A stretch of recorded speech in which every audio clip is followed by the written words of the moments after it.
kalau kemudian sudah menikah, maka kemudian setan berubah strateginya. Dari yang namanya mempertemukan dijadikan bagaimana bisa berpisah. Lalu dijadikan bagaimana setiap orang selalu memiliki pembenaran dan dalih atas apa yang mereka miliki dan atas apa yang mereka sikapi. Supaya ujungnya terjadilah perceraian.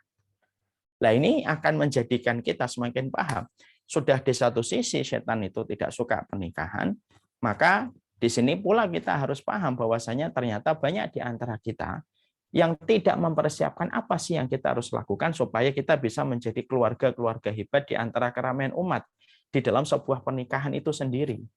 Karena sekali lagi pernikahan itu pastinya kita akan bertemu dengan ujian. Makanya kenapa pernikahan itu disebut dengan ibadah? Ya karena bukan hanya nikmat sensasi yang ditawarkan, tetapi ada ujian berat yang kita harus lewati. Dan itulah yang menjadikan kita semakin memahami.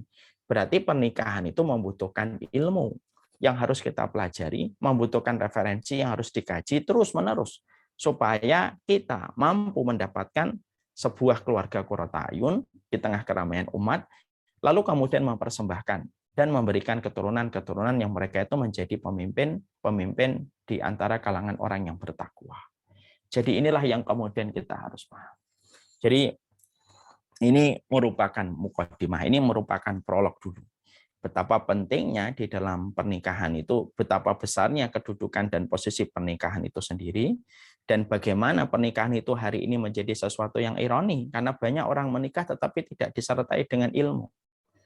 Dan banyak orang yang mereka tidak paham bahwasanya pernikahan itu ada duri-duri yang siap untuk menancap pada jempol tangan kita dan mengalirkan darah, dan pernikahan itu ada setan. Karena setan akan menempel pada setiap rumah orang yang mereka telah bertemu dalam sebuah ikatan keluarga.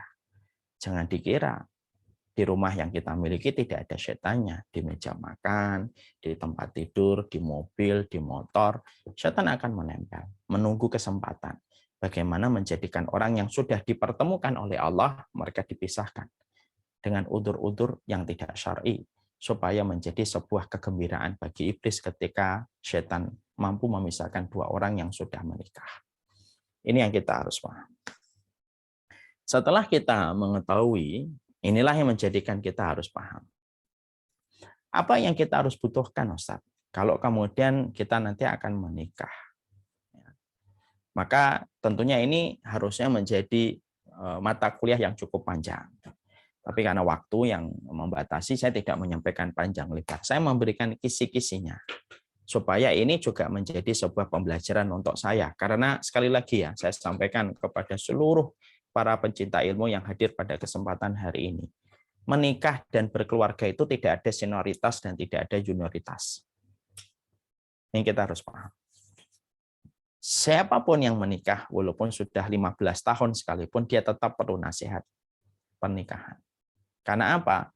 Karena nasihat itu ibaratnya air hujan. Memadam air hujan, membasahi yang kering, menghidupkan yang mati. Karena pernikahan itu betul-betul panjang. Ada orang yang menikah 3 tahun pertama, tapi belum tentu dia selamat 3 tahun berikutnya. Dia selamat dari badai 5 tahun pertama, tapi belum tentu dia selamat pada 5 tahun berikutnya. Ada orang menikah 10 tahun pertama, dia mampu selamat dari badai, tapi belum tentu dia selamat pada badai 10 tahun yang berikutnya. Kenapa? Karena badai, karang, duri, itu siap mengintai kapan saja.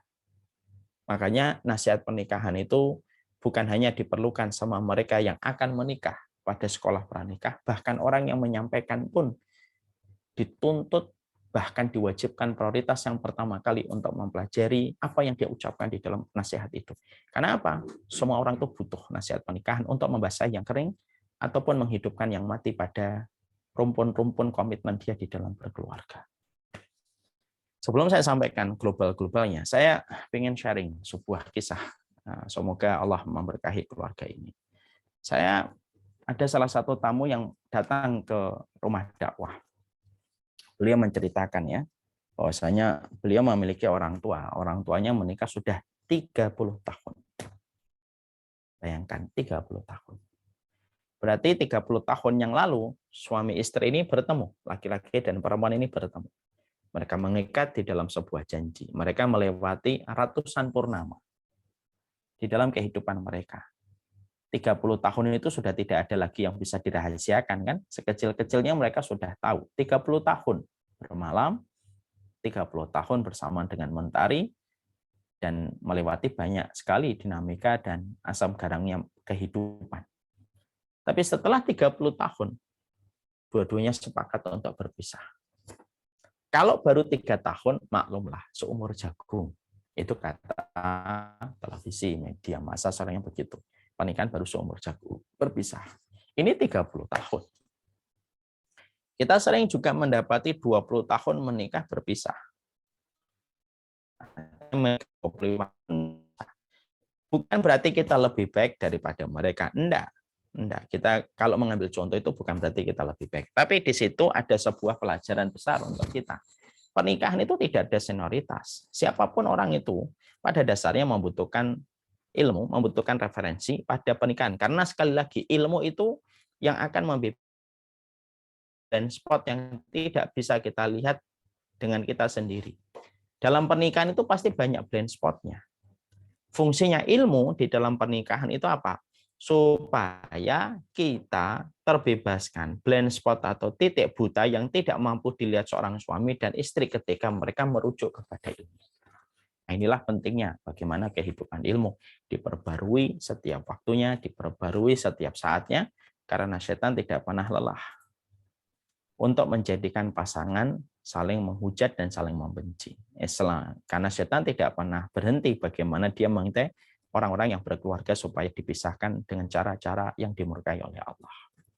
Sekarang mari kita lihat ilmunya apa Ustaz supaya kita mampu menjadi keluarga hebat ya di antara keramaian umat. Ada beberapa ilmu yang kita harus sadari ya.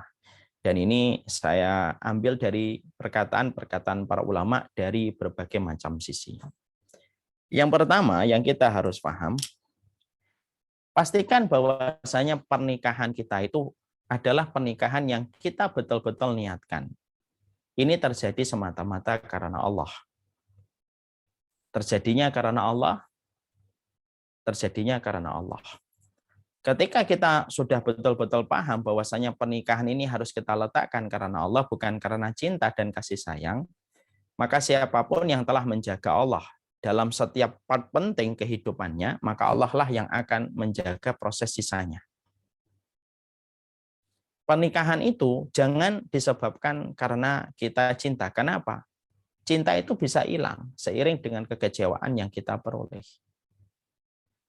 Pernikahan itu jangan didasarkan kepada kasih sayang, karena kasih sayang itu bisa menipis karena kesalahan yang dilakukan berulang-ulang oleh pasangan kita. Tapi kalau orang itu betul-betul menikah itu karena Allah, dia letakkan dulu karena Allah.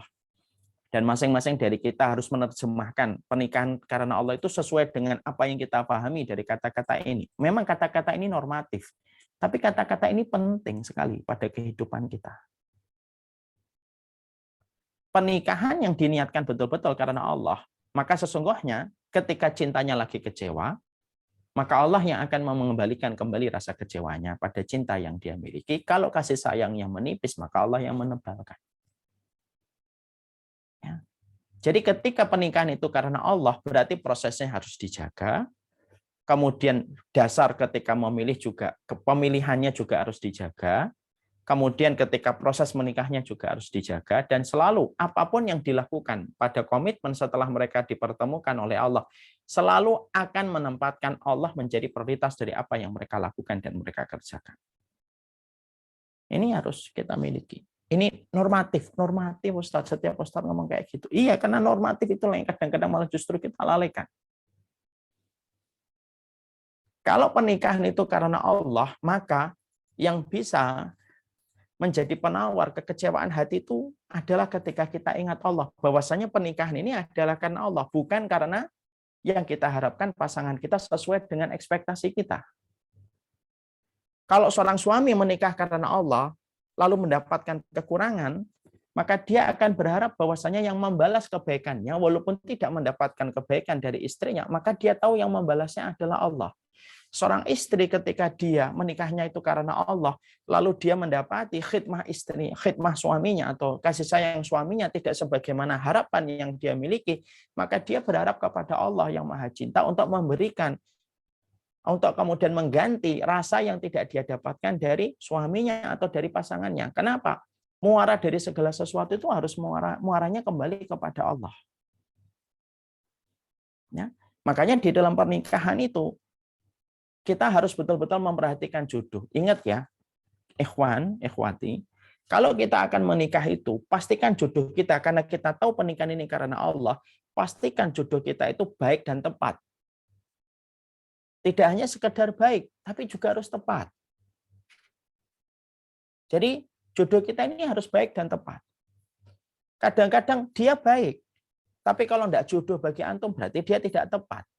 Karena dalam kehidupan iman itu selalu ada baik dan tepat. Mari kita belajar dalam salat istikharah. Dalam salat istikharah itu ada satu part doa yang kita panjatkan kepada Allah. Allahumma inna hada. Allahumma in kunta ta'lam anna hadal amra khairun li fi dini wa ma'ashi wa akibatu amri faqturhu li. Ada 4 yang dijadikan menjadi barometer, indikator kita ketika kita memilih sesuatu dalam salat istikharah. Ya Allah, kalaulah ini baik untuk saya, untuk agama saya, khairun li fi dini wa ma'asyi, kehidupan dunia saya, wa akibatu amri, dan kehidupan setelahnya, baik masa mendatang ataupun akhiratnya, maka kemudian berikanlah dia kepadaku. Ini namanya keputusan yang tepat. Kadang-kadang jodoh itu baik bagi antum, tapi tidak tepat untuk keluarga antum. Ini yang kita kadang-kadang lupa itu di sini. Kalau kita sudah meletakkan pernikahan itu karena Allah, di settingnya itu karena Allah, maka proses ketika kita memilih bukan hanya memilih yang baik, bukan hanya memilih yang cantik, bukan hanya memilih yang tampan, tapi yang baik lagi tepat. Lah tepat itu diukurnya dari mana? Di dalam pernikahan. Baik untuk saya, baik untuk kemudian agama saya. Berarti dia bisa membimbing dan saya siap dibimbing. Kemudian dia baik untuk keluarga saya.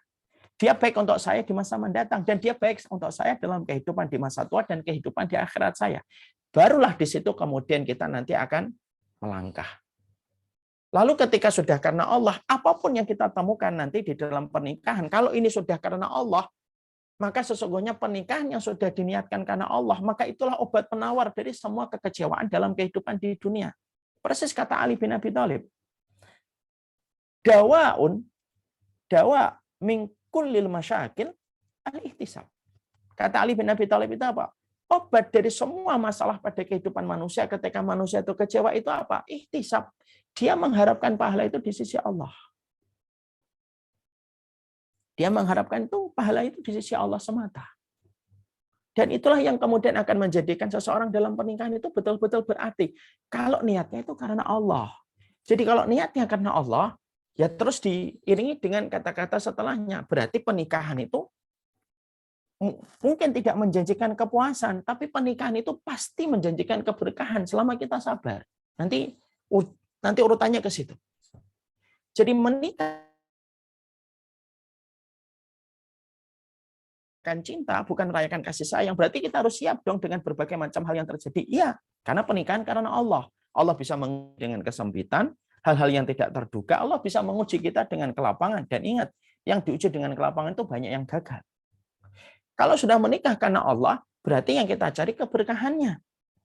Karena apa? Karena pernikahan itu terkadang akan mempertemukan kita yang tidak bisa memuaskan kita. Makanya sering saya menyampaikan, menikah itu tidak menjanjikan kepuasan, tapi memberikan keberkahan selama kita mampu bersabar. Sabar itu harus memiliki sebuah motivator. Apa sih motivator di dalam kita bersabar itu? Yaitu karena Allah semata. Maka itulah yang akan menjadikan kita memahami. Ini merupakan ruhnya di dalam pernikahan. Makanya kita lihat kan, orang kenapa nikah? Disuruh nyium kening istrinya ketika baru nikah. Allahumma inni as'aluka khairaha wa khaira ma jabalta 'alaiha wa a'udzubika min syarriha wa syarri ma jabalta 'alaiha. Kenapa dalam menikah itu baru nikah kemudian disuruh nyium kening, lalu berdoa, ya Allah, aku minta kebaikan wanita ini dan kebaikan yang Engkau anugerahkan, dan aku berlindung dari wanita ini dan keburukan yang Engkau anugerahkan kepadanya. Kenapa kok baru nikah disuruh berdoa? Filosofnya itu bukan hanya sunnah, Tapi makna yang ada pada doa itu adalah supaya mengajarkan kepada kita bahwasanya seorang laki-laki tidak akan bisa menundukkan seorang wanita kecuali karena pertolongan Allah. Dan seorang wanita yang dikecup keningnya oleh seorang laki-laki dan didoakan dengan doa itu, dia akhirnya paham. Dia tidak akan bisa menjadi makmum yang baik untuk laki-laki yang baru saja mengecup keningnya kecuali karena pertolongan Allah. Kenapa ada syariat yang dinamakan sholat sunnah? Setelah menikah kan ada sholat sunnah. Karena pada dasarnya ketika kita sholat sunnah, disitulah kita akan menjumpai tidak ada pemandangan yang paling indah dari laki-laki ketika melihat dari perempuan melihat laki-laki kecuali laki-laki itu memimpin dia dalam sholat yang merupakan ibadah tertinggi dan merupakan tiangnya agama ini. Dan bulan madu terindahnya di atas sajadah. Dan ketika seorang suami yang baru saja menikahi seorang perempuan, kemudian dia salam, yang dilihat adalah perempuan, disitulah dia melihat bahwasanya inilah makmum terbaik yang akan menemani saya apapun yang terjadi di masa mendatang, ketika dia selalu berserah kepada Allah di dalam sholatnya. Itu semuanya ketemu di situ. Ya. Jadi pernikahan itu harus betul-betul kita harapkan kepada Allah. Kenapa? Tidak bisa menjanjikan kepuasan setiap partnya, setiap detiknya. Tidak bisa. Tidak bisa. Karena kita memang diciptakan oleh Allah antara laki-laki dan perempuan memiliki faktor penciptaannya sudah berbeda, ya kan? Kemudian penciptaannya sudah berbeda, fisiknya sudah berbeda, cara memandang sesuatu sudah berbeda. Ditambah lagi perbedaan dari cara keluarga ketika mendidik mereka itu juga berbeda. Makanya Allah sampai mengatakan walaisa dzakaru kal unsa, sesungguhnya walaisa dzakaru kal unsa, laki-laki itu dengan perempuan itu tidak sama.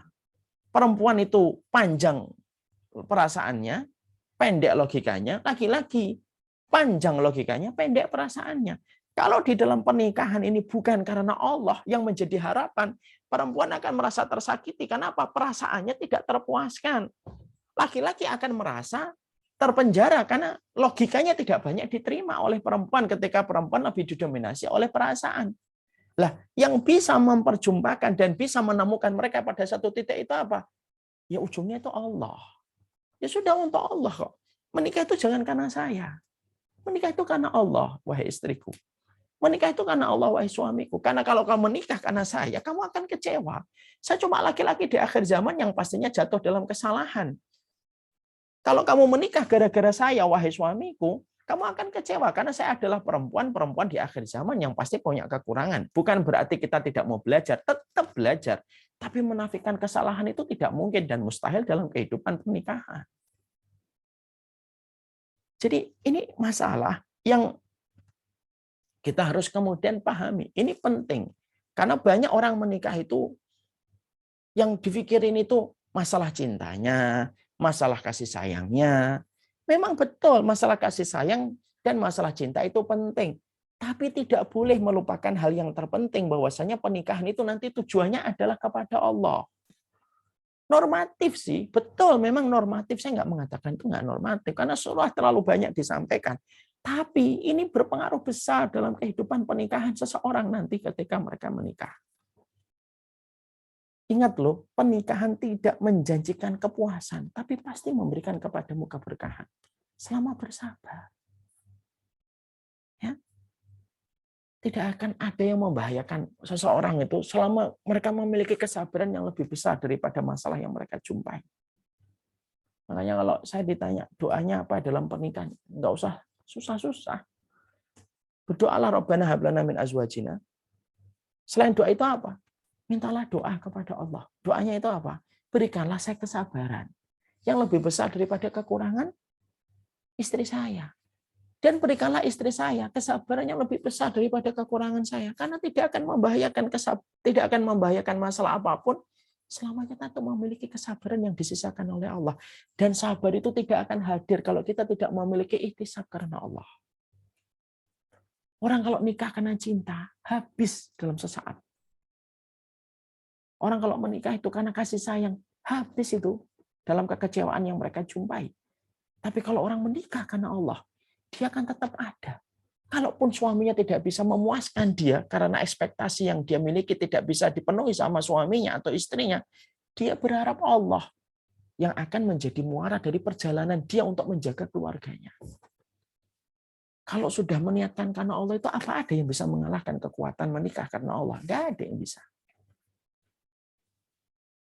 Ya, tidak ada yang bisa. Makanya lihat kadang-kadang kita menjumpai orang-orang yang selalu mengobrol kata cinta. Saya pernah membaca tulisan dari salah satu ustadz di bukunya beliau. Beliau mengatakan, negara yang paling banyak mengatakan cinta antara lawan jenis, semenjak SMA sudah dikenalkan konsep cinta, adalah negara yang paling ironis dalam masalah kualitas keluarga. Itu kata beliau. Saya ulang kembali. Negara yang paling banyak mengatakan cinta dengan kata romantisme yang sudah ditanamkan dari semenjak SMP, SMA itu kalangan pemudanya sudah terkenal dengan romantismenya, kata-kata cinta. Itu merupakan sebuah negara yang paling ironis dalam kualitas berkeluarga. Bukan masalah cinta tidak penting. Penting. Cinta itu penting. Tapi bukan yang terpenting. Kasih sayang itu penting. Penting. Tapi bukan yang nomor satu. Selalu yang nomor satu itu adalah karena Allah dulu. Karena kalau sudah dilakukan karena Allah, kita tidak akan mencari pembenaran atas apa yang terjadi, dan pasangan kita tidak akan mencari dalih atas kesalahan yang dia lakukan. Sudah diserahkan kepada Allah. Dan itulah arti dari keberkahan ketika kita sudah bisa menerima pasangan kita dengan kekurangannya. Walaupun tanpa menafikan ikhtiar dia untuk berubah, kita menerima kekurangannya. Karena kita tahu, kita tidak mengharapkan balasan dari sisi manusia. Karena manusia terbatas bisa membalas kebaikan. Balasan itu hanyalah terbaik dari Allah Subhanahu wa Ta'ala. Makanya sekali lagi nanti, kalau ada yang mau nikah, tidak usah membahas menjadi keluarga hebat yang masih jauh. Pastikan dulu, keputusan kalian nanti kalau nikah, dia yang kamu pilih itu baik dan tepat atau enggak. Baik dan tepat sudah saya sampaikan. Baik itu tepat itu apa? Diukur. Baik untuk kamu, tepat untuk agamamu, untuk dirimu, untuk keluargamu, untuk masa tuamu, untuk kehidupan akhiratmu. Banyak orang yang baik, tapi tidak tepat untuk kita. Pernikahan betul-betul kita letakkan semata-mata karena Allah. Ya. Katakan sama pasangan kita sesering mungkin bahwasanya nikah itu karena Allah.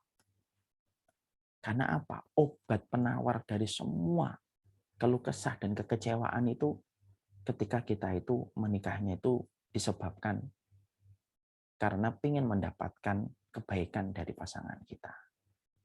Makanya konsep bahagia itu sederhana. Konsep bahagia itu apa?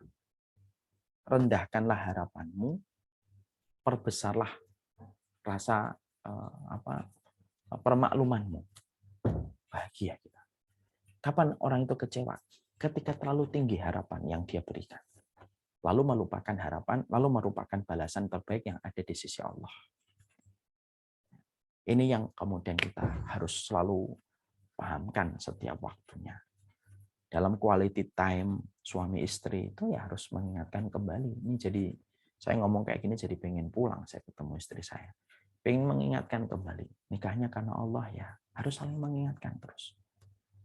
Quality time kita dengan suami kita, istri kita karena Allah. Jangan lihat saya. Karena saya pasti punya kurang. Karena Allah. Dan itu yang akan mengembalikan kekecewaan dalam setiap perjalanan kita menapak pada kehidupan. Saya kalau boleh cerita sedikit kisah nyata. Ya ini kisah nyata.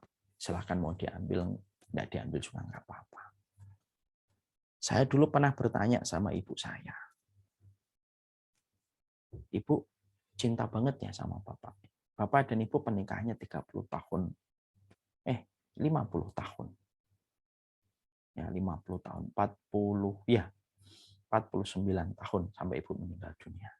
Karena kakak yang pertama saya yang cerebral palsy ketika ibu meninggal itu umurnya 48-49. Ibu sayang banget ya sama bapak ya. Cinta ya. Pertanyaan manja anak laki-laki kepada ibunya. Anak laki-laki itu kan dekat sama ibunya. Terus ibu saya menjawab gini. Ya pakai bahasa Jawa, ini kan orang Jogja ya, mungkin pada apa. Wah, nih ibu buat takoni tresno cinta. Ibu itu ora reti nang. Artinya cinta tresno itu apa? Jadi Kalau ibu kamu tanya artinya cinta, ibu tuh nggak ngerti definisi cinta itu apa. Nggak ngerti. Kamu yang lebih tahu, kata ibu saya. Tapi kalau ibu ditanya bagaimana dengan bapak, ibu itu nggak bisa, ibu itu butuh bapak untuk beribadah sama Allah. Ada kata-kata ibu itu butuh bapak untuk beribadah sama Allah.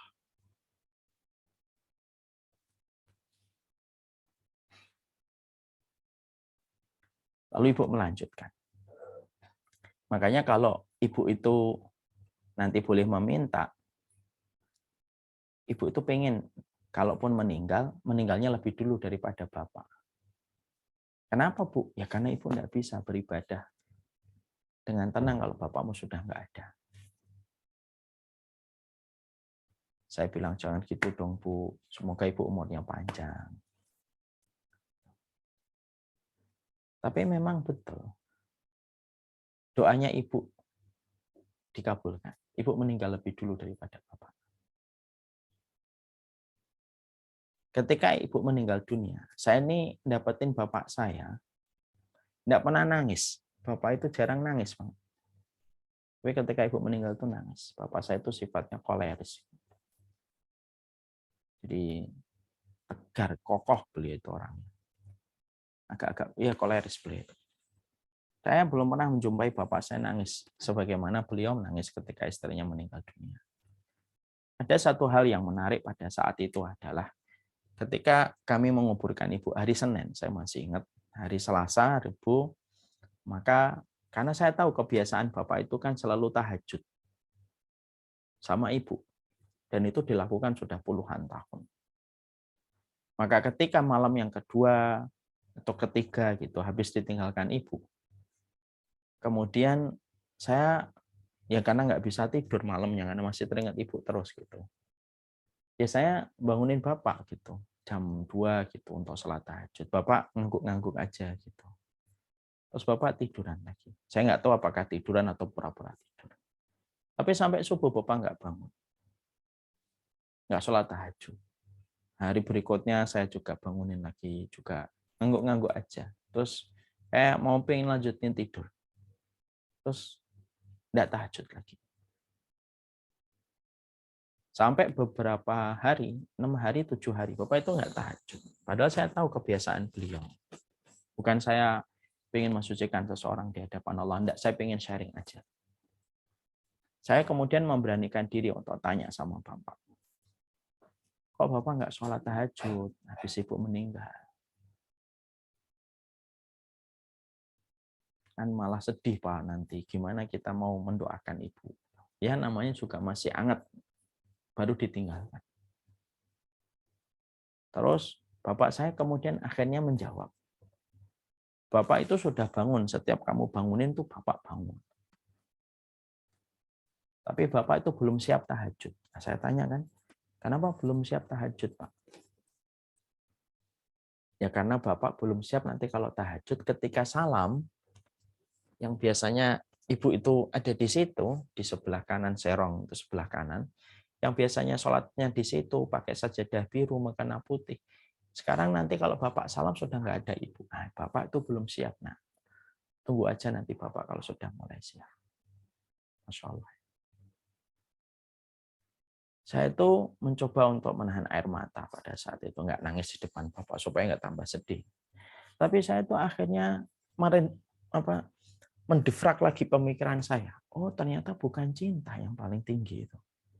Ya memang menikah itu yang paling tinggi itu ya karena memang kita membutuhkan untuk mengkuatkan kita dalam ibadah. Dan itu harus karena Allah.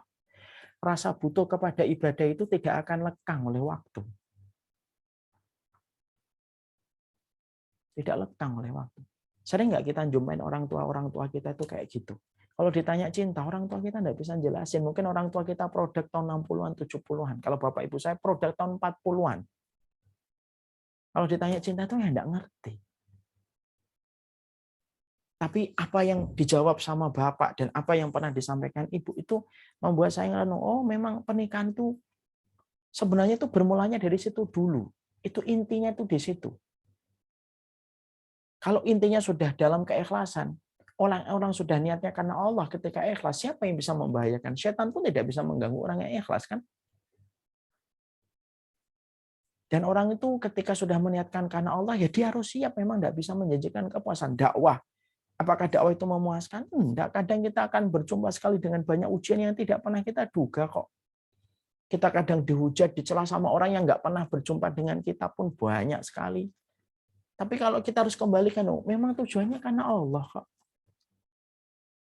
Itulah yang dikatakan oleh Imam Malik, idza kana lillahi fahuwa abqa. Apapun yang diniatkan karena Allah,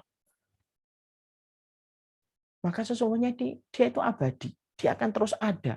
Mau petir, mau apapun dia tetap ada. Maka lillahi fahuwa abqa. Apapun yang diniatkan karena Allah itu abadi. Maka li ghairillah, apapun yang diniatkan bukan karena Allah, dia tidak akan abadi. Siapapun yang menikah karena nasab, dia akan dihinakan dengan nasab. Siapapun yang nikah karena harta, bisa jadi Allah miskinkan dia karena apa yang dia tuju. Tapi siapapun yang nikah karena Allah, agamanya, Allah muliakan dia. Allah pasti muliakan itu. Ini yang kemudian kita harus selalu pelajari pertama. Ini penting, walaupun ini normatif.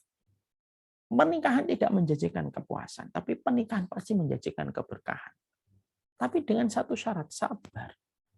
Sabar itu tidak akan berdiri sampai kita memiliki ihtisab. Ihtisab itu adalah konsep hati untuk menggantungkan balasan hanya di sisi Allah, bukan dari pasangan kita. Karena siapapun yang menikah denganmu, dia memiliki logika dan perasaan yang lebih kuat perasaannya kalau dia perempuan, lebih kuat logikanya kalau dia laki-laki. Belum lagi basic dari kultur keluarganya yang berbeda dengan keluarga antum. Dan semua itu akan menjadi sebuah perkara berat. Kalau setiap hati yang menjadi pelaku dalam menyeberangi pernikahan ini tidak meniatkan karena Allah. Ya. Itu yang kita harus selalu mengerti. Jadi, pastikan nanti dalam pernikahan dijaga. Semuanya proses dijaga, baik dan tepat dijaga. Kalau antum sudah menjaga Allah di waktu lapang, dalam proses yang antum jaga, antum memilih yang baik dan tepat ketika nikah, itu pertama kali antum sadarkan kepada pasangan antum. Hari-hari antum yang antum lewati selalu mengingatkan karena Allah ya nikahnya. Jadi orang kalau sudah nikah karena Allah, tidak akan sungkan minta maaf. Dia tidak melihat siapa yang benar. Sudahlah, nikah itu bukan kalah dan menang. Kalau begini-begini suaminya merasa menang, kalau begini-begini istrinya merasa menang. Nikah itu bukan kalah menang, nikah itu ibadah. Siapapun yang meminta maaf berarti dialah orang yang paling menghargai pernikahan. Walaupun dia benar, walaupun yang dimintain maaf itu salah. Tapi kalau sudah karena Allah, ringan. Semua itu kalau sudah karena Allah itu ringan. Itu yang selalu harus kita jaga. Ini sering hilang. Kenapa ini sering hilang? Karena kita lahir pada produk romantisme picisan. Kita disuruh mengadopsi konsep cinta sebagaimana orang Korea. Kita dipaksa untuk mengadopsi konsep cinta ala Hollywood dan Bollywood. Yang tidak ada kata ihtisab, tidak ada kesabaran, tidak ada kata berkah. Mereka tidak mengenal kata berkah. Orang Korea tidak tahu kata berkah. Ihtisab orang India nggak ngerti. Sabar nggak ngerti orang Hollywood. Ketika itu sudah dilihat, itu akhirnya terendap di bawah pemikiran kita. Ketika terendap di pemikiran kita, itulah yang dijadikan menjadi sarana buat setan untuk kemudian mengubrak-abrik pikiran kita sebagaimana yang kita sering lihat. Makanya kenapa dalam Islam itu dikatakan oleh para ulama tazkiyatun nafas, gimana sih caranya saya itu menjaga hati? Jangan banyak melihat sesuatu yang ada manfaatnya. Karena sudah melihat, masuk ke pikiran kita. Kalau sudah masuk ke pikiran kita, sudah akan membuat keinginan. Dan itu kemudian akan menjadikan kita akhirnya. Sudah 1,5 jam saya ngomong ternyata. Dan kita baru membahas poin 1. Qadarullah ma yasha. Ya, walaupun cuma 1 poin, tapi ini pentingnya. Semoga Allah memberikan keberkahan dari apa yang kita kaji. Harus mengevaluasi, terutama yang menyampaikan. Bagi yang sudah menikah, gitu, pulang, kalau ke rumah itu pulang. Bisikan kepada istri dan suami kita. Karena Allah ya. Karena saya nggak akan memuaskan kamu. Saya bukan alat pemuas untuk istri saya bukan alat pemuas untuk saya. yang bisa memuaskan kita itu hanyalah Allah yang menggenggam hati kita. Allah alam bisawab. Nah, ini yang kita sampaikan, walaupun baru poin 1, nggak apa-apa. Ilmu itu kan yang penting bukan hasilnya yang banyak, tapi prosesnya yang benar.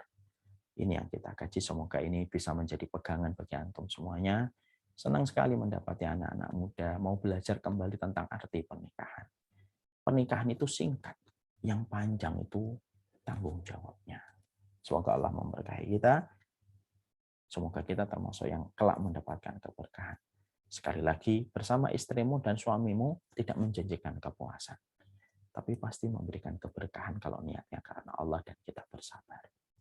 Saya serahkan kembali kepada Mas Arif. Masya Allah lagi Ustadz. Terima kasih tadi Ustadz Jazakallah khair untuk materinya.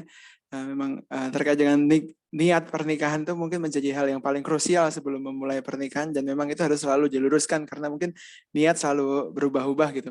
Oke, mungkin selanjutnya mungkin ada sedikit tanya jawab dengan peserta. Pertama-tama mungkin mungkin peserta yang ingin bertanya, yang baik lewat YouTube ataupun lewat Zoom, bisa menuliskan pertanyaannya di kolom Q&A. Nantinya akan saya jawab satu persatu seperti itu. Baik, ini ada pertanyaan di kolom Q&A dari Anonymous, beliau namanya.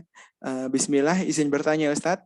Bagaimana cara menyikapi omongan orang lain yang mengejek belum menikah karena di lingkungan rumah yang umurnya saat ini itu sudah pada menikah gitu. Mungkin yang seumuran sudah pada menikah. Padahal bagi saya pernikahan itu hal yang besar dan perlu persiapan seperti itu. Mungkin bagaimana cara menyikapi omongan orang, kurang lebih seperti itu Ustaz. Dari pertanyaannya itu sebenarnya sudah terjawab Mas Arif. Paham nggak Mas Arif? Bagaimana Ustaz? Coba dibaca lagi pertanyaannya supaya kita kritis terhadap apa yang sudah kita pahami. Coba ditanya. Bagaimana cara menyikapi omongan orang lain yang mengejek karena belum menikah, sementara orang lain yang memiliki usia serupa sudah pada menikah, dan menurut penanya pernikahan itu adalah hal yang besar dan perlu dipersiapkan seperti itu. Mungkin cara menyikapi omongan orang. Berarti itulah part terakhir yang penting, bahwasanya dia udah tahu pernikahan dibutuhkan ilmu, dibutuhkan persiapan. Kalau kita sudah merasa membutuhkan ilmu, membutuhkan persiapan, lalu kenapa kita harus merespon apa yang diomongkan orang ketika belum memahami ilmu? Kualitas orang yang paham pada satu perkara itu tidak boleh sama kualitasnya dengan orang yang belum paham. Bukan untuk sombong loh ya. Tapi harusnya tidak sama. Qul hal yastawil ladina ya'lamuna wal ladina la ya'lamun. Memang sama antara orang yang tahu dengan orang yang tidak tahu, kan memang tidak pernah sama. Kalau kita sudah tahu bahwasanya kita memiliki perspektif pernikahan itu adalah karena dibutuhkan ilmu, saya betul-betul istikharah, betul-betul hati-hati untuk mencari baik dan tepat.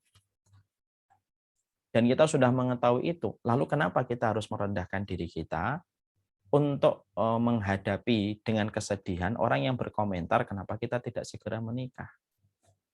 Sudah kita interpretasi perkataan itu dengan yang terbaik aja. Oh, mungkin mereka bertanya kenapa kita tidak menikah, karena perhatian kepada kita. Sesedih-sedihnya sering ditanya, itu lebih sedih orang yang tidak pernah ditanya. Sudah, saya sedih itu aja. Kamu itu misalnya sedih, kenapa sih? Kapan kamu nikah? Tiap orang nanya saya nikah sih Ustadz. Loh, malah justru seneng dong. Orang perhatian sama kamu. Sesedih-sedihnya orang ketika ditanya, itu lebih sedih orang yang nggak pernah ditanya. Sepusing-pusingnya orang yang punya kesibukan, lebih pusing orang yang tidak punya kesibukan. Secapek-capeknya kita itu ngedidik anak, itu lebih capek lagi orang yang sedang menunggu buah hati. Selalu ada sudut pandang kebaikan pada setiap apa yang kita miliki. Hadirkan itu saja. Semoga Allah memberikan keberkahan. Oke, baik. Mungkin jawaban Ustadz tadi bisa dipahami oleh kakak penanya tadi. Mungkin ada selanjutnya pertanyaan dari kolom YouTube, Ustadz. Assalamualaikum Ustadz, perkenalkan saya Aziz, ingin bertanya bagaimana kita membedakan antara keinginan kita dan keinginan Tuhan yang berkaitan dengan jodoh. Apakah ada tanda-tandanya? Mungkin tips-tips memilih apakah orang tersebut tepat untuk kita dari keinginan sendiri atau kan dari Allah seperti itu. Istikharah atau sudah istikharah atau belum? Si penanya belum menuliskan keterangannya sih, Ustaz. Saya sekarang tanya sama Mas Arif. Mas Arif kan udah nikah. Sabar, Ustaz. Dulu prosesnya sampai yakin bahwasanya itu adalah pilihan dari Allah, itu apa yang dilakukan Mas Arif? Mungkin kalau dari saya dulu sih dari istikharah sih, dari istikharah, dan mungkin jawaban dalam istikharah saya itu sangat mungkin meyakinkan saya supaya bisa melanjutkan pernikahan gitu sih. Itu udah jawaban kan? Itu jawab. Ketika kita sudah semakin mantap, ya itulah merupakan bagian dari jawaban-jawaban Allah dalam kehidupan hati manusia. Tapi kalau semakin hari kok semakin ragu, itu mungkin itu jawaban dari Allah pula. Harusnya kita sensitif terhadap semua sinyal yang Allah berikan. Al-labibu bil isyarati yafham. Orang pintar itu selalu paham terhadap satu isyarat yang diberikan kepada mereka. Jadi kalau kemudian kita tanya, ini pilihan saya atau pilihan Allah? Kamu istikharah belum? Sudah ngelihat enggak dia bagaimana komitmennya dia kepada orang tua, bagaimana ketaatan dia kepada Allah, circle-nya bagaimana, teman-teman dan sahabatnya kayak apa. Itu kan harus dilihat semuanya. Kalau semuanya selalu merujuk dan selalu mendekat kepada pilihan-pilihan terbaik menurut syariat Allah, ya itulah pilihan Allah gitu. Dan kita memiliki kemantapan gitu. Tapi kalau kemudian yang kita lihat adalah justru kita nggak peduli maksiatnya, nggak perlu dosanya, kita nggak peduli kemaksiatan yang dilakukan olehnya, terus kita nggak peduli tentang semua itu, nah itu mungkin datang dari hawa nafsu kita. Nah, nanti kapan-kapan mungkin ada ustadz yang bisa menjelaskan ya, apa sih hal yang harus diperhatikan dalam khitbah, dalam proses ta'aruf. Jadi ada proses ta'aruf yang harus kita perhatikan gitu. Ada proses ketika melihat dia sama orang tuanya, terutama sama ibunya, bagaimana itu harus dilihat. Bagaimana hawa nafsu kita itu lebih senang mana gitu. Maka kalau kita lihat Imam Ahmad itu memilih jodoh yang paling tidak disukai sama nafsunya, itu luar biasa itu. Itu saya paling sulit di antara semua kisah para salaf tentang pernikahan. Yang paling sulit itu ketika saya mau, yang paling berat itu yang ketika seorang Imam Ahmad memilih istri. Itu yang ibarat kata itu saya, ya Allah, ya Rabb. Imam Ahmad tuh ditanya, gimana kamu milih istri? Yang paling tidak disukai sama hawa nafsu saya, itu yang saya pilih. Coba. Saya membaca berulang-ulang, saya cek di kitab lagi. Saya dapetin riwayatnya sama. Saya cek di kitab lagi, sama itu.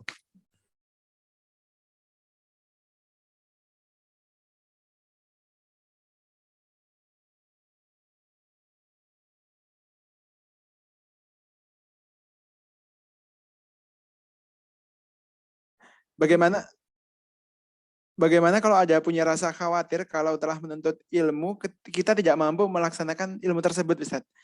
Jadi kekhawatiran sudah menuntut ilmu banyak, tapi khawatir tidak bisa melaksanakan ilmu tersebut, begitu.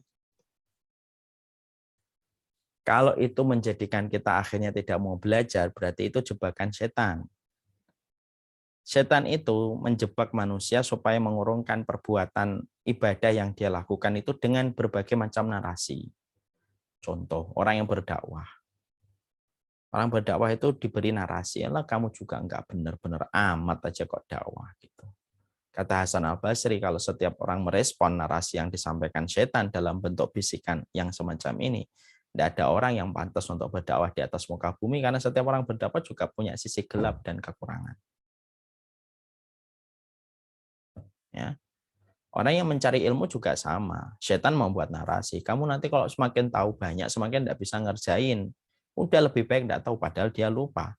Bodoh itu lebih dibenci oleh Allah daripada ketika kita berilmu, tapi kita berusaha, walaupun kita tahu kita belum ideal dalam setiap ilmu untuk kita amalkan.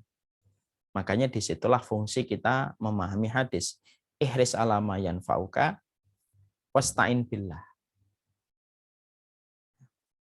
Yaitu serahkanlah kamu kepada apa yang bermanfaat untuk dirimu dan mintalah tolong sama Allah. Ya minta tolong sama Allah lah. Begitu caranya. Baik.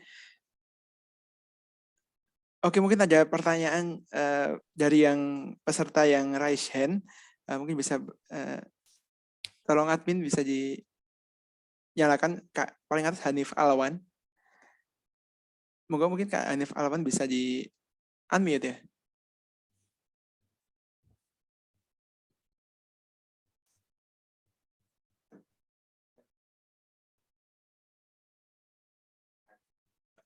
Oke, mungkin karena Kak Hanif Alawan tidak merespon, mungkin bisa diganti dengan Muhammad Ridwan.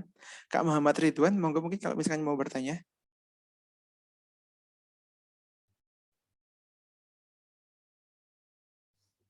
Oh, Ini sepertinya pesertanya sampai 3.000 ya, Karim ya? eh, kalau ditambah dengan peserta YouTube kurang lebih aja sekitar 5.000 Ustaz. Masya Allah. Masya Allah. Ini bujangan semua ya, 3.000 ini. Ada beberapa yang sudah menikah, termasuk saya sudah menikah Ustaz. Jadi mungkin ingin Ini kayak menambah ilmu. ini kayak admin live daily saya ini, bujangan juga ini. Di depan saya ini Iwan, juga bujangan. Oh, Masya Allah. Oke, Ya. mungkin karena yang penanya dari Raisen tidak banyak yang menyambung, mungkin saya lanjutkan lagi dari pertanyaan Q&A. Bismillah, izin bertanya Ustadz, bagaimana cara menyikapi omongan orang lain yang mengejek? Oh, tadi sudah, mohon maaf. Mohon maaf, Assalamualaikum Ustadz, mohon maaf. Penjelasannya makna dari Qurrata Ayun yang dimaksud tadi seperti apa? Kurang lebih seperti itu Ustadz. Qurrata Ayun tuh gini, Mas Arif tahu nggak onta? Tahu Ustadz. Onta itu kalau ada badai gurun pasir, onta itu berhenti atau tetap bisa jalan, Mas? Tetap bisa berjalan Ustadz. Kenapa dia masih tetap bisa berjalan? Kalau sepengetahuan saya sih unta punya semacam kelopak, bukan kelopak mata, mungkin bulu mata yang bisa menutupi dari badai gitu Ustaz. Afan jika mungkin salah. Itu namanya qurrah itu namanya. Maka sesungguhnya dari definisi tafsir bahasa yang dinamakan qurrah itu ya kayak onta yang tidak membahayakan badai karena dia sudah memiliki bulu mata yang menjaganya dari pasir dan debu yang berterbangan. Keluar ke Qurrata Ayun tuh kayak gini. Kita dapetin suara halilintar, kemudian bledek, dan kabeh semuanya lah. Kemudian ketika kita masuk ke rumah, suara halilintar, kilat, badai yang kita dapatkan di luar rumah, seiring kita membuka pintu rumah, jegrek gitu, suara itu hilang, adem di rumah. Itu Qurrata Ayun. Jadi betul-betul menenangkan dan menyenangkan. Itulah kalau definisi yang bisa saya wakili dari bahasa Indonesia. Jadi Qurrata Ayun itu menyenangkan karena hati kita jadi lapang, menenangkan karena akhirat kita menjadi lebih mudah dilakukan bersamanya. Jadi ada kata menyenangkan dan menenangkan. Menyenangkan itu bukan karena faktor kecantikan atau ketampanan. Saya akan ngomong sama Mas Arif. Ketika nikah, Mas Arif udah nikah berapa lama? Kurang lebih 3 bulan Ustaz. 3 bulan. 3 bulan masih baru. Kalau yang sudah setahun, orang kalau nikah sudah setahun atau sudah 3 bulan. Mas Arif ketika ngelihat istrinya, sekarang yang tersisa itu adalah perilakunya ataukah kemudian masih fisiknya? Yang sangat terasa tiap hari itu face-nya atau kemudian perilakunya yang sangat masuk ke hati kita? Mungkin perilaku sih Ustaz. Kecantikan dan ketampanan itu bonus yang seiring dengan waktu sudah biasa. Karena memang tiap hari ketemu. Yang nanti membekas itu adalah yang masuk pada hati itu adalah ya tadi yang masuk kepada hati itu bagaimana akhlaknya dan perilakunya. Dan sikapnya, istrinya takzim sama suaminya, suaminya mengarahkan istrinya. Yang tersisa itu saja. Lah Qurrata Ayun itu menyenangkan. Menyenangkan itu tidak harus dengan fisik. Bisa jadi istrinya taat. Kemudian kalau diberitahu gampang. Ketika dikasih tahu tidak pernah bantah. Itu sudah menyenangkan bagi seorang suami. Ketika dia mau pergi, istrinya selalu tersenyum. Satu senyuman istri itu bisa memadamkan 1000 kemaksiatan di luar rumah. Ya. Kemudian definisi menyenangkan ditambah lagi dengan definisi menenangkan. Menenangkan itu apa? Karena kita tahu apa yang harus kita lakukan kepada Allah ketika bersama partner kita. Akhirnya apa? Akhirat itu menjadi lebih ringan dilakukan berdua. Jadi definisi dari Qurrata Ayun itu kalau boleh saya bahasakan dalam bahasa subjektif saya ya, menyenangkan dan menenangkan. Kenapa kemudian menyenangkan juga? Karena kamu nggak akan dapetin suara-suara yang membuat kamu gelisah, itu nggak ada kalau sudah masuk ke rumah. Kamu akan menyenangkan dan menenangkan. Allah alam bisawab.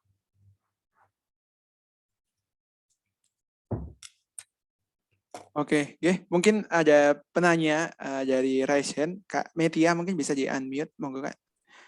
Karena waktu kita agak cepat, mungkin bisa lebih cepat untuk di unmute, monggo. Syukran Kak. Baik Ustadz, izin bertanya. Bismillah. Bagaimana tanggapan Ustadz mengenai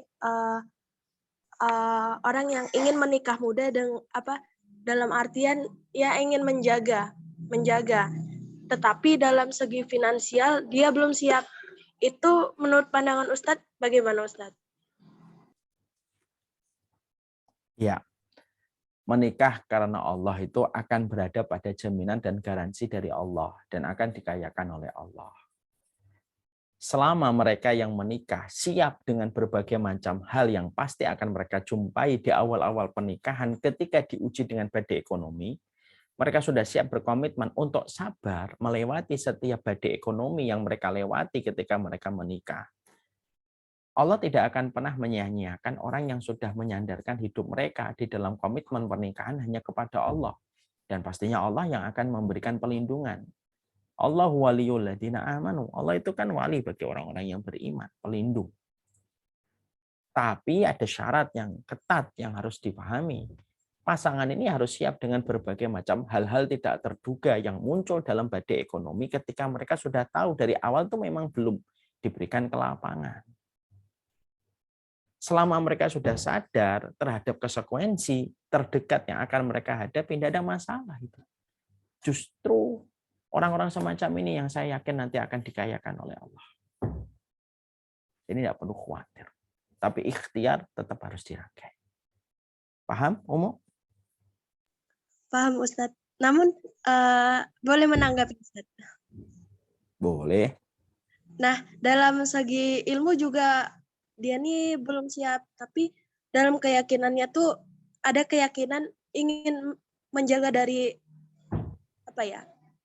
banyak kan Ustadz di zaman sekarang nih fitnah-fitnah kayak zina mata, zina dan zina-zina segala macam gitu. Nah, beliau itu ingin menghindari zina-zina yang semacam itu. Namun dalam konteks kematangan untuk melanjutkan jenjang tersebut itu belum gitu Ustadz. Jadi saran Ustadz langkah yang perlu diambil itu seperti apa gitu? Istikharah sama Allah. Allah yang menilai kapan ketepatan seseorang di dalam pernikahan. Jangan-jangan hal-hal semacam itu dibisikkan oleh setan supaya kita mengulur-ngulur waktu kita di dalam komitmen pernikahan kita. Setan ngasih, wah kamu itu belum siap ilmunya. Udah santai aja, yang lain aja seumuran kamu masih main game kok. Nyantai hidupnya. Akhirnya dibuatlah berbagai macam hal supaya meragukan orang menikah di waktu muda. Ya kan? Orang kalau nikah muda nanti ujung-ujungnya jualan pop ice gitu kan. Itu kan salah satu di antara hal-hal yang sekarang dibuat. Supaya apa? Ya supaya akhirnya setan lebih gampang untuk memasukkan fitnah kepada mereka yang belum menikah. Istikharah sama Allah. Yakin sama Allah. Ilmu seiring kita menikah, seiring kita belajar. Karena memang tidak akan pernah ada kata cukup di dalam setiap pembelajaran ilmu. Allah alam bisawab. Baik Ustadz. Satu lagi mohon maaf Ustadz. Untuk Silakan Mas. Oh ya, maaf. Kalau waktu sudah habis nggak apa-apa Ustadz. Ya, mungkin penanya yang lain ya Kak, karena waktunya sudah cukup mepet. Oke, mungkin dilanjutkan dari Kak Durrahman. Ini mungkin pertanyaan terakhir karena waktu kita kurang lebih sekitar 6 menit lagi. Monggo kepada Kak Durrahman Al-Istiqomah, mungkin bisa di unmute.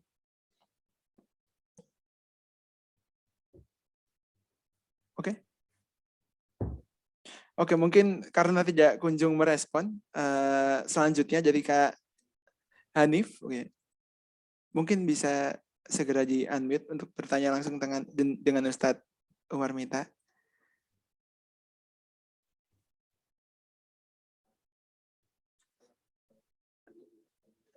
Oke, ya udah. Mungkin karena penanya dari Resen tidak banyak yang menanggapi untuk mengunmute mikrofonnya, saya melanjutkan dari pertanyaan YouTube dan ini mungkin pertanyaan terakhir pada pertemuan kita kali ini. Assalamualaikum Ustadz, izin bertanya, bagaimana cara memberitahu orang tua kita tanpa menyakiti hatinya untuk membujuk supaya mereka mau atau mengizinkan kita untuk menikah, seperti itu Ustaz. Yang pertama, saya akan bertanya sama yang menjadi penanya. Sudahkah kita mendoakan orang tua kita sesering mungkin di waktu-waktu yang mustajab? Pertanyaan jawaban dari pertanyaan ini sangat menentukan bagaimana posisi orang tua terhadap apa yang kita inginkan dari mereka. Yang kedua, sudahkah kita berusaha betul bagaimana memahamkan orang tua kita tentang nilai-nilai syar'i di dalam pernikahan, berkeluarga, nikah ketika sudah waktunya? Atau jangan-jangan hari ini kita sibuk mengkaji dan ikut taklim, tapi kita tidak pernah mentransfer ilmu dan taklim yang kita miliki kepada orang tua kita? Dua pertanyaan ini harus menjadi renungan untuk kita semuanya. Kalau ternyata saya sudah mendoakan Ustadz di waktu yang mustajab, tapi ternyata kita tidak pernah berikhtiar mengulurkan tangan mengajak mereka untuk memahami dari setiap materi taklim yang kita pelajari. Ya tidak bisa. Orang tua kita hidup masanya berbeda dengan masa kita. Ya, tentunya ada kewajiban yang harus dibangun. Bagaimana setiap anak kalau dia sudah paham tentang kebenaran, apapun itu, sharing kepada orang tua. Orang yang paling berat dengan sharing ilmu adalah orang tua kita. Supaya ketika kita memiliki garis start yang sama, memahami kebenaran, maka itulah yang akan menjadikan kita dimudahkan untuk bersepakat di dalam rencana-rencana kebaikan dan ketaatan. Dua pertanyaan itu dijawab, insya Allah akan menjawab dari apa yang antum hajatkan dari orang tua antum. Allah alam bisawab. Oke, baik. Jazakallah khair Ustadz tadi untuk penjelasannya dan mungkin untuk jawaban-jawaban dari para pematerinya, dari para penanya, mohon maaf. Saya ingin izin mengumumkan kepada para peserta di mana nantinya setiap pertemuan kita akan mengadakan kuis dan nantinya setiap kuisnya hasilnya akan kita umumkan di pertemuan selanjutnya.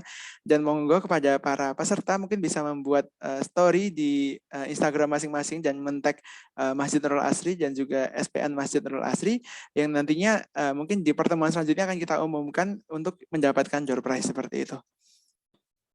Oke, mungkin demikian terkait dengan pertemuan kita, materi kita pada kali ini.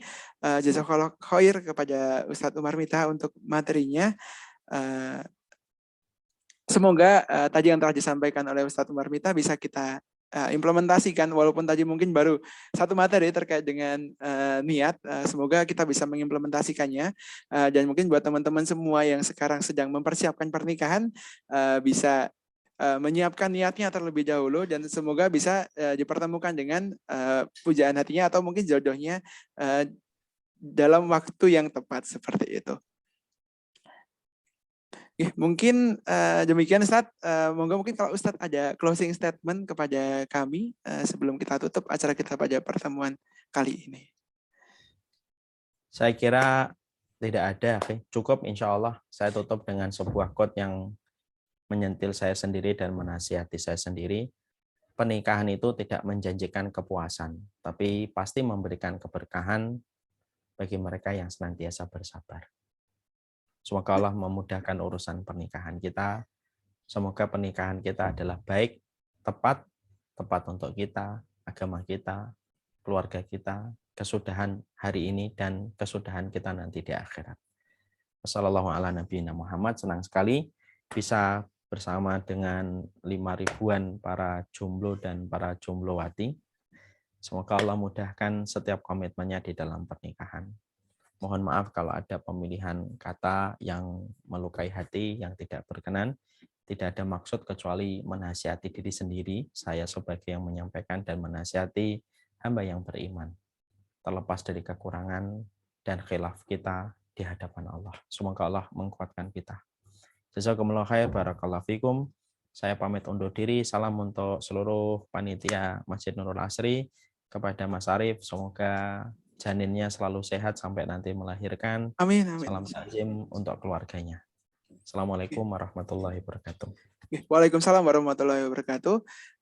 Demikian tadi untuk kajian kita pada kali ini bersama dengan Ustadz Umar Mita. Mungkin kepada peserta besok materi akan dilanjutkan pada pukul 9 lagi dan semoga nanti peserta bisa mengupdate informasinya di WhatsApp grup kami dan insya Allah semua informasi terkait dengan kegiatan SPN akan kami sampaikan di WhatsApp grup Nurul Asri. Seperti itu. Ya, mohon maaf apabila tadi ada beberapa kesalahan teknis, baik itu koneksi yang hilang atau mungkin teman-teman yang ada di YouTube tadi ada sempat merasakan buffering yang cukup lama karena beberapa kendala teknis. Kami dari panitia Sekolah Pernikahan Nurul Asri mengucapkan permohonan maaf sebesar-besarnya. Kemudian untuk peserta yang tertarik untuk melanjutkan proses belajar tentang pranikah ke tahap ta'aruf, insya Allah nanti terkait dengan teknis ta'aruf akan kami sampaikan di akhir pertemuan. Jadi di pertemuan ke-7 akan kami sampaikan terkait dengan teknis bagaimana melakukan ta'aruf di Nurul Asri, seperti itu. Mungkin demikian dari kami, dari Panitia Nurul Asri, kami mohon maaf apabila ada salah kata. Sekian dari saya. Mari kita tutup pertemuan kita pada kali ini dengan membaca hamdalah dan dilanjutkan dengan doa kafaratul majelis. Alhamdulillahirrahmanirrahim. Subhanakallahumma wa bihamdika asyhadu alla ilaha illa anta astaghfiruka wa atubu ilaik. Akhirul kalam. Wassalamualaikum warahmatullahi wabarakatuh.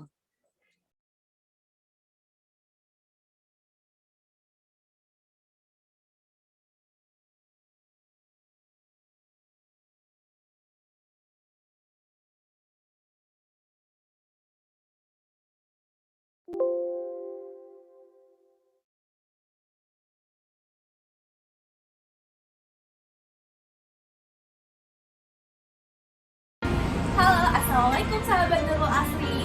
Nah, aku mau menemani kalian sama amal usahanya milik Masjid Nurul Asri, yaitu berkahbareng.id.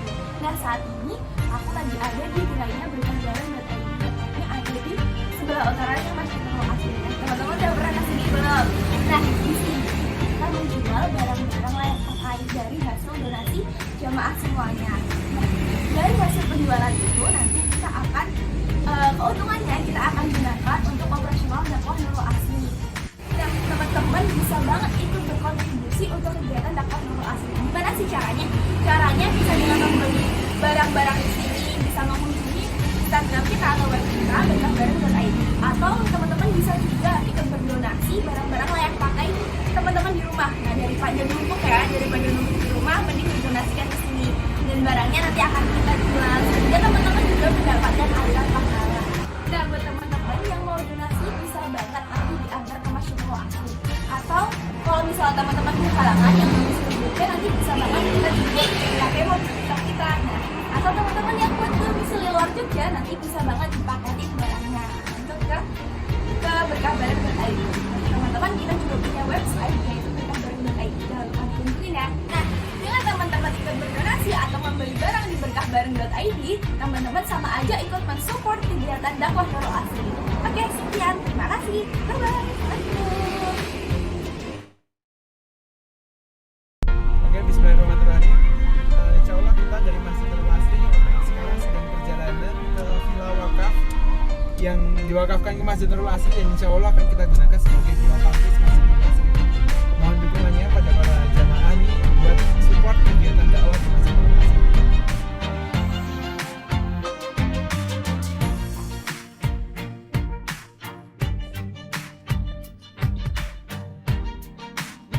Insya Allah villa yang ada di belakang saya ini yang berlokasi di Jaya Kaliurang, insya Allah akan diwakafkan kepada Masjid Nurul Asri dan akan kami gunakan sebagai villa tahfiz Nurul Asri. Dan insya Allah bulan Februari besok akan menerima pendaftaran santri baru. Oleh karena itu kepada para jamaah yang ingin ikut membantu dalam pengadaan ataupun dalam renovasi villa ini supaya bisa digunakan santri, bisa ikut berdonasi melalui Baitul Mal Masjid Nurul Asri. Sekian dari saya. Wassalamualaikum warahmatullahi wabarakatuh.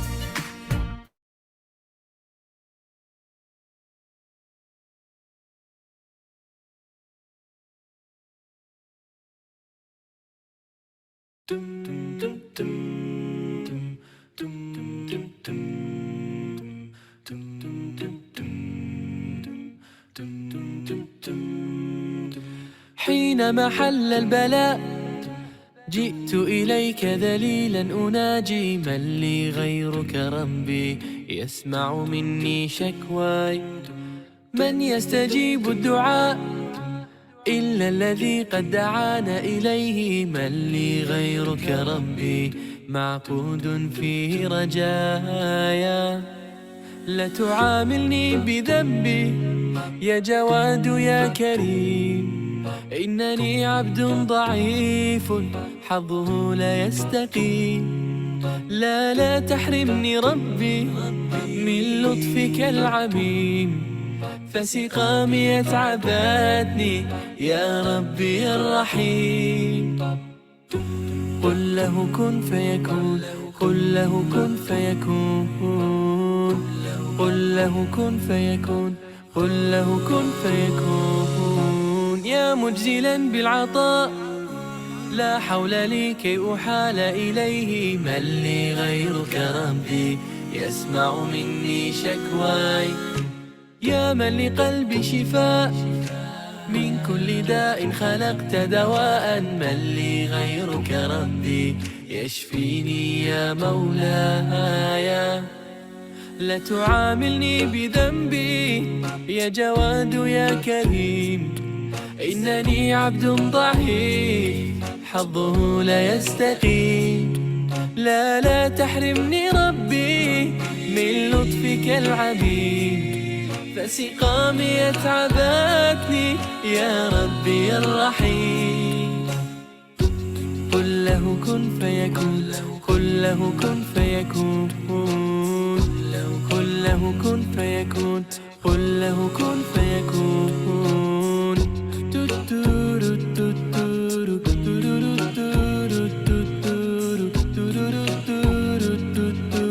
قل له كن فيكون.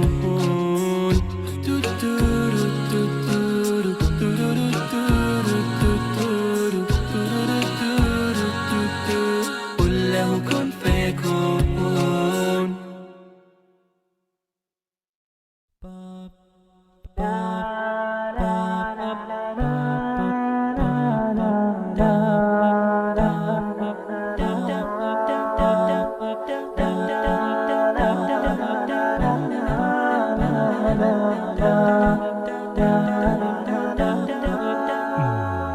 على جبين سعادتي وأفكاري تجري الحروف بأشواق وأزهار، هذه هيا قد سرت للسعد في أمل تروي الجمال بألفان وأطيار. عروسة النور تاج البدر يبرزها نجما يشع بأنوار وأنوار، مبارك زوجها جاءت على درر، زوج النقاء بتتويج وإبهار. كل القلوب تناهت في السنة فرحا بالحسن يبرق في حسن وإصرار. كل القلوب تناهت في السنة فرحا بالحسن يبرق في حسن وإصرار. على جبين سعادتي وأفكاري تجري الحروف بأشواق وأزهار، هذه هيا قد سرت للسعد في أمل تروي الجمال بألفان وأطيار. أسماء ترسم ألحان الوفا كلما يبدو بديعا على خير وإيثار، ومريم ترتوي بالحب قد بعثت ألفاظها فرحة تروى بأمطار. كذاك شيماء تسقي الروح بهجتها وتنتقي حبها من غير اختار. كذاك شيماء تسقي الروح بهجتها وتنتقي حبها من غير اختار. كل التباريك تجري هيا وبها كل الدعاء إلى ربنا الباري، بأن يفيض عليك الله نعمته ذرية تزدهي في كوننا الساري. كل التباريك تجري يا وبها كل الدعاء إلى ربنا الباري، بأن يفيض عليك الله نعمته ذرية تزدهي في كوننا سيمة خير وعطاء ويمام نقاء وسخاء، يا نجما شع فأبهجنا يا شعلة نور وضاء، يا ديمة خير وعطاء ويمام نقاء وسخاء، يا نجما شع فأبهجنا يا شعلة نور وضاء، يا ديمة بذل تعطينا هلت بعطاء تسقينا، أقبلت فأزهرت الدنيا والبشر توالى يحوينا، يا ديمة بذل تعطينا هلت بعطاء تسقينا، أقبلت فأزهرت الدنيا والبشر توالى يحوينا، يا ديمة خير وعطاء ويمام نقاء وسخاء، يا نجما شع فأبهجنا يا شعلة نور وضاء، يا ديمة خير وعطاء ويمام نقاء وسخاء، يا نجما شع فأبهجنا يا شعلة نور وضاء، بالخير رويت الأجيال وبه أحييت الآمال، فشدت كل الدنيا فرحا زهرا نينا غصنا مالا، بالخير رويت الأجيال وبه أحييت الآمال، فشدت كل الدنيا فرحا زهرا نينا غصنا مالا، يا ديمة خير وعطاء ويمام نقاء وسخاء، يا نجما فأبهجنا يا شعلة نور وضاء، ويمام نقالة نور وضاء، يا صرحا بالحكمة شادا وبحب قد فاق وساد، أعطى وسقى طور فرقا أتقن بالبذل الإعداد، يا صرحا بالحكمة سادا وبحب قد فاق وساد، أعطى وسقى طور فرقا أتقن بالبذل الإعداد، يا ديمة خير وعطاء ويمام نقاء وسخاء، يا نجما شع فأبهجنا يا شعلة نور وضاء، يا ديمة خير وعطاء ويمام نقاء وسخاء، يا نجما شع فأبهجنا